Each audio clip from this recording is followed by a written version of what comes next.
अस्सलाम वालेकुम स्टूडेंट्स, कैसे हैं आप सब। उम्मीद करता हूं कि आप खैरियत से होंगे। हमने फर्स्ट ईयर का चैप्टर नंबर 6 शुरू किया हुआ है, जो कि है प्रोबेबिलिटी का। इसके हमने क्वेश्चन नंबर 6.8 तक कर लिए थे। आगे हमने क्वेश्चन नंबर 6.9 से शुरू करना है। 6.9 देख लेते हैं सवाल हमारे पास क्या है। What is the probability of selecting a card of diamond from a pack of playing card. वो क्या कह रहा है कि हमने डायमंड का पैक सिलेक्ट करना है। हम इसे लेट कर लेते हैं A is equal to a pack of diamond card.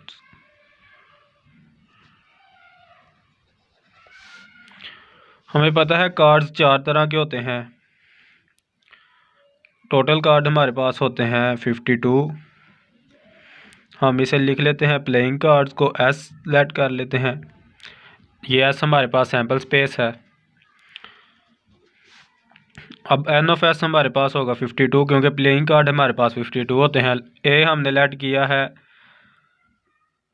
Pack of diamond cards, तो एन ऑफ ए हमारे पास होगा 13, क्योंकि 4 किस्म के कार्ड होते हैं। एक होता है स्पार्ड्स, एक होता है हार्ट, एक डायमंड, और एक उसके बाद हमारे पास 4 किस्म के कार्ड होते हैं, जिसमें चौथा है हमारे पास आई थिंक वो क्लब्स होते हैं। तो इनमें से जब हम 13 को 4 के साथ मल्टीप्लाई करेंगे तो ये 52 हो जाएगा। तो अब इसकी हमने प्रोबेबिलिटी फाइंड करनी है। P of A is equal to, इसका formula N of A over N of S. तो इसमें वैल्यूज़ पुट कर देंगे 13 ओवर 52, तो ये आ जाएगा 1/4। सिंपल सा आपके पास क्वेश्चन था। आगे हम करते हैं 6.10। Show that in a single thrown with 2 die. क्या कह रहा है, 2 डाइस की बात हो रही है।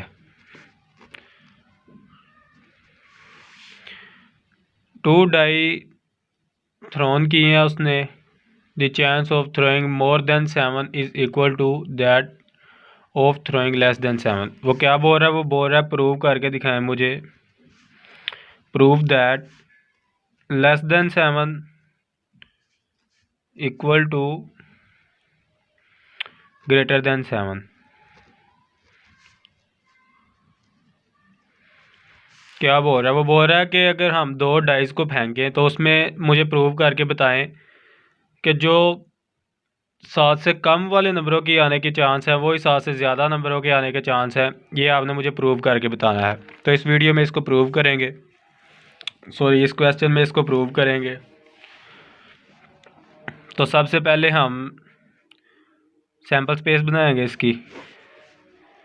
1 1 1 2 1 3। अजान हो रही है तो मैं सैम्पल स्पेस भी बना लेता हूँ। तो अजान के बाद मैं दोबारा स्टार्ट करूँगा, तब तक मैं सैम्पल स्पेस बना लेता हूँ। अच्छा जी, अजान हो गई है और सैम्पल स्पेस भी मैंने तैयार कर ली है।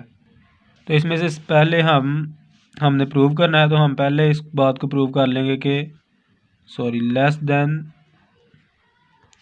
7 जो है वो कौन कौन से नंबर हैं, उनको हम ए लेट कर लेते हैं। Let A is equal to less than 7। तो वो कौन कौन से नंबर हैं, यहाँ से 1 5 तक ये 6 बनता है। 2 4 6, 3 3 6, 4 2 6 एंड 5 1 6। यहाँ तक ये जो नंबर है ये आपके पास लेस देन 7 है। अब इसमें आपने एक बात का ख्याल रखना है कि जिन नंबर्स को ऐड करने से 7 बनता है, ना उनको आपने लेस देन में ऐड करना है ना ग्रेटर देन में ऐड करना है। आपने लेस देन में जो 7 से छोटे नंबर होंगे उनको ऐड करना है, जो ग्रेटर देन में 7 से बड़े होंगे उनको लेना है। 7 वाले कॉलम को आपने छोड़ देना है। इनमें कौन कौन है, कौन कौन से नंबर हैं, 1 1 1 2 1 3 1 4 1 5 1 5 तक आगे। यहाँ से फिर दूसरे से लिख लेंगे 2 1 2 2 2 3 2 4 उसके बाद 2 4 तक हो गया। उसके बाद नीचे से शुरू कर लेंगे 3 1 3 2 3 3 3 वाले भी पूरे हो गए। अब 4 वाले से शुरू कर लेंगे 4 1 4 2 एंड 5 1। ये जितने भी नंबर है हमारे पास, इन सब को सम करें तो ये 7 से छोटे ही नंबर बनते हैं। इस वजह से हमने इनको लिया है। अब इनको हम देख लेते हैं कितने हैं। 1 2 3 4 5 6 7 8 9 10 11 12 13 14 एंड 15। तो ये 15 है। अब एन ऑफ ए हमारे पास होगा 15।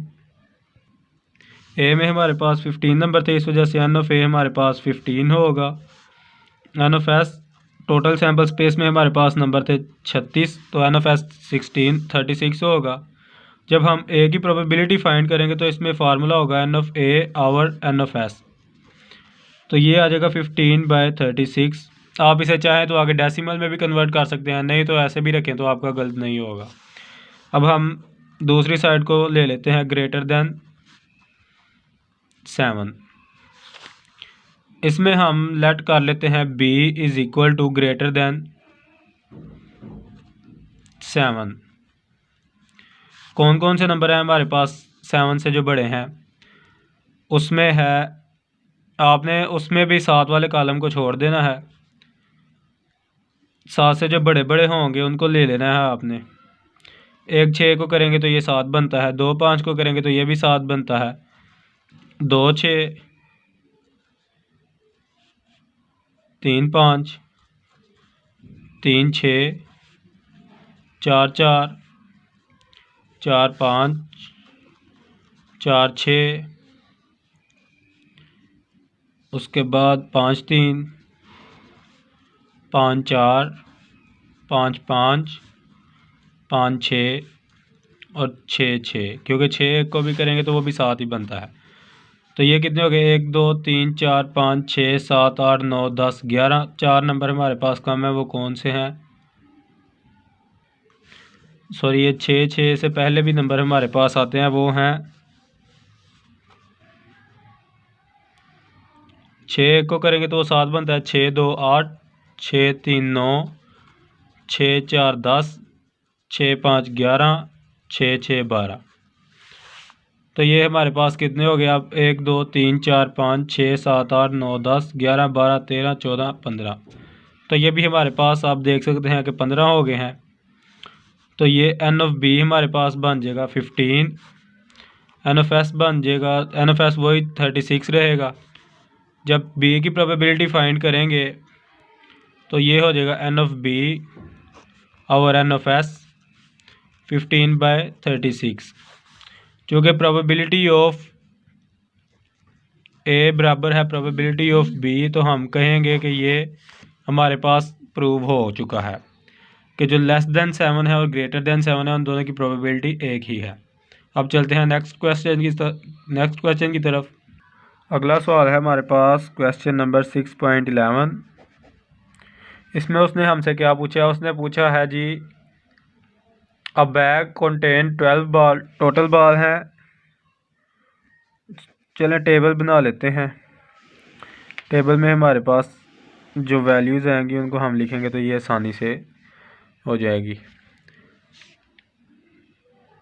12 ball of which are 3 marked, if 5 are drawn out together, what is the probability that 3 of the marked balls are among these 5? पूछ क्या रहा है? वो बोल रहा है अगर एक बैग में 12 बाल हो, टोटल बाल जो है वो 12 हैं, 12 गेंदे हों एक बाल में, उसके ऊपर 3 के ऊपर कोई निशान लगा है, और अगर हम 12 बालों में से 5 बालें निकाल लें तो उसकी क्या प्रोबेबिलिटी है कि अगर वो ही 3 बालें उन 5 बालों में जो हमने निकाली हैं बैग से, वो 5 बालों में 3 बालें वो भी शामिल हों, 3 बालें मार्क्ड हों जिसके ऊपर निशान लगा है और 2 बालें वो हों जिनके ऊपर कोई निशान नहीं लगा। तो प्रोबेबिलिटी फाइंड कर लेते हैं।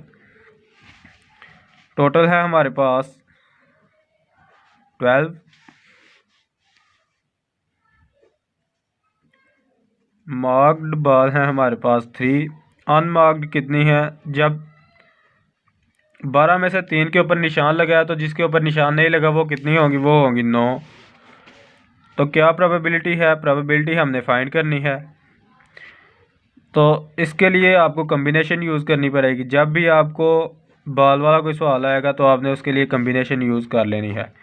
कम्बिनेशन कैसे यूज़ करेंगे, टोटल बाल कितनी हमने ड्रॉन की हैं, 5। 5 में से क्या कि अगर वो कह रहा है कि 3 के ऊपर मार्क लगा हो और वही 3 निकल आए, 3 बालें हैं जिनके ऊपर निशान लगा है, वही 3 हमने निकालनी है।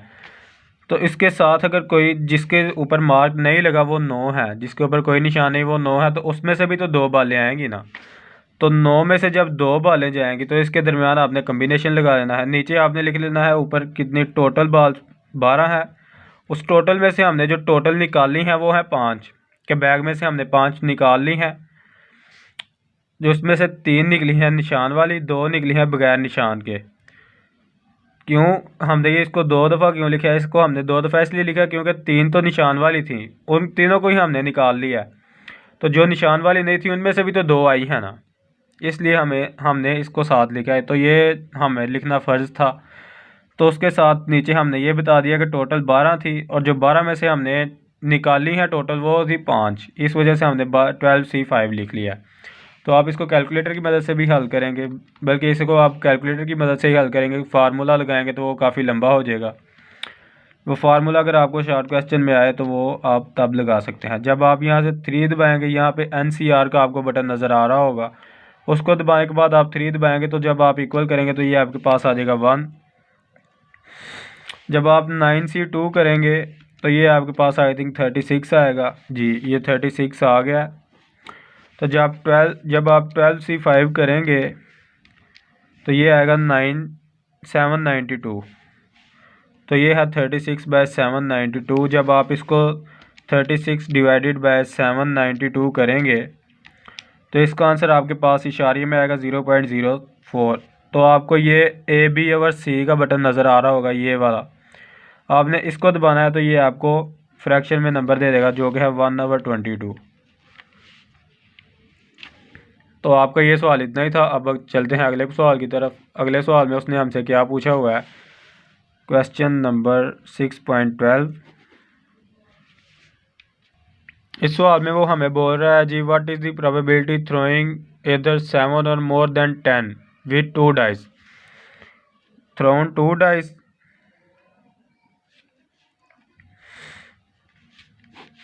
उसने क्या कहा है, उसने बोला है हमने 2 डाइस को रोल किया है, इसकी आपने दोबारा सैम्पल स्पेस बना लेनी है। वो इस सवाल में मैं नहीं बनाऊंगा। अगर आप देखना चाहें तो वो आप पीछे से जो पिछला सवाल हमने किया उसमें भी हमने सैम्पल स्पेस बनाई थी, और अगर आपको बनानी आती है तो वेल एंड वेरी गुड, आप खुद भी बना सकते हैं। तो अगर किसी को नहीं बनानी आती तो जो हमने पिछला सवाल किया था उसमें से दे के सैम्पल स्पेस बना ले। यहाँ पे आपने 1 1 1 2 1 3 1 के साथ 6 तक नंबर लिखने हैं, उसके बाद 2 के साथ 6 तक लिखने हैं, 3 के साथ इस तरह आपने हल कर लेने हैं। वो आपकी सैम्पल स्पेस बन जाएगी, उसमें आपके 36 नंबर होंगे। जो आपने 1 1 सेट बनाना है, 1 2 बनाना है, 1 3 बनाना है, वो आपके पास 36 सेट बनेंगे। तो सवाल में वो हमें क्या बोल रहा है, वो हमें बोल रहा है कि प्रोबेबिलिटी बताओ मुझे 7 और मोर देन 10 कि जो 2 नंबर मिलाएं तो 7 बने, और उसके बाद मोर देन 10, और उसके बाद वो उसकी भी प्रोबेबिलिटी बताओ कि 10 के जो नंबर को हम जमा करें वो 10 से बड़े हों। तो वैसे तो इनको 2 स्टेप में भी किया जाता है, लेकिन वो मेथड काफ़ी मुश्किल हो जाता है, इस वजह से हम इसे इसी तरह करेंगे। हम इसे लेट कर लेते हैं 7 और मोर देन 10, इसको हम x लेट कर लेते हैं। तो x के हमारे पास कौन कौन से होंगे, 1 6 7, 2 5 7, 3 4 7, 4 3 7, 5 2 7, 6 1 7। ये तो हो गए 7 के।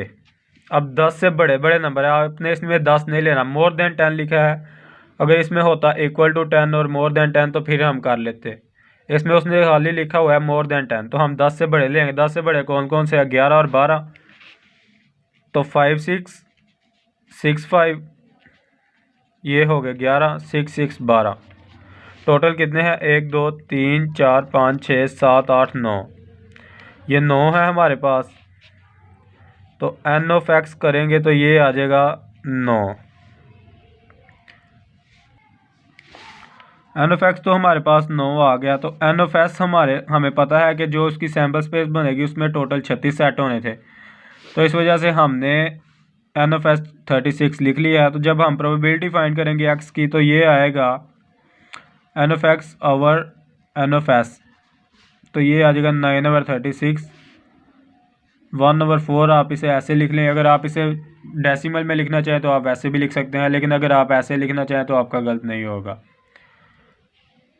अगर आप इसे दूसरे तरीके से करते तो उसका आंसर यही आना था, लेकिन वो ऐसे होना था कि पहले आपने 7 की प्रोबेबिलिटी फाइंड करनी थी, फिर मोर देन 10 की फाइंड करनी थी, फिर आपने दोनों का यूनियन करके दोनों को ऐड कर देना था, और ऐड करने के बाद आपने ये आंसर निकालना था। तो आप ऐसा करें, आप पहले इसके सेट जो मोर देन 10 के होंगे उनको भी साथ लिख के तो उसकी प्रोबेबिलिटी फाइंड करके इकट्ठी कर देंगे तो आंसर सेम आएगा, तो गलत नहीं होगा आपका सवाल।